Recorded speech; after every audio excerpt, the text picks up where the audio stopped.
જીગાનું ચોકનું પતાયા પછી હવે આપણે જવાનું તો ભીલડી જમણવાર રાખેલો છે એટલે કરિયાણું તો લેવું જ પડશે ને. વગર કોમે થાક લાગે ઈ પેલા પહોંચી જા મેં એનર્જી બૂસ્ટ કરવા. આપણે જો કોઈ પૈસા હાલવાતા મહેશ કે મારે પેન્ટ લેવું છે પહોંચી જાય વેજુ ફેશનમાં. અમાર ગામની જ દુકાન છે એટલે વકરો કરાવો ને થોડો.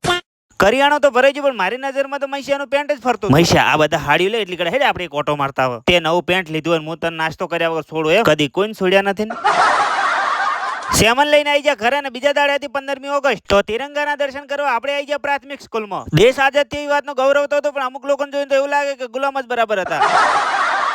જરૂરી વસ્તુ તો બધી લાવી દીધી પણ હવે વરરાજા માટે કોક લાવવું પડશે તો વરરાજાના આગળ હેડાણીને થઈ જાય ભીલડી જવા રવાના. ગમે એના હારે સકન લઈને નીકળો તો ફાટક તો બન જ હોય છે. એક દાડો તો ફાટકના દોડલે વેસીને કેળા ખાઈ જવા છે.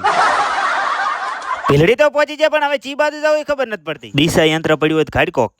વરરાજાના બાપાએ પૈસા આલ્યા તો અમે નીકળી જા વરરાજા તો શોપિંગ કરવા. આજ તો વીરો મારો ખુશ દેખાય કોઈ ભૂલાવું ના જોવે હો. જીગા તો નવો પાણી એટલે કહી દો અને ગણેશ કહેવાય. આખી ભીલડી ફરી લીધી પણ વરરાજાના કલર અંગત કપડાનું મેચ જ ના થયું. વરરાજાને પોલાઈને આગળ કરીને આવી જા ઘરે. હવે ઈ પગ પસાડા કરે ઈ પેલા આપણે નીકળી જવાનો તો ડીસા. લાડાને આગળની સીટમાં બેહાડીને રવાના થઈ જાય ડીસા. લાઈક ને ફોલો કરી નાખો ડીસામાં મોજ કરાવું.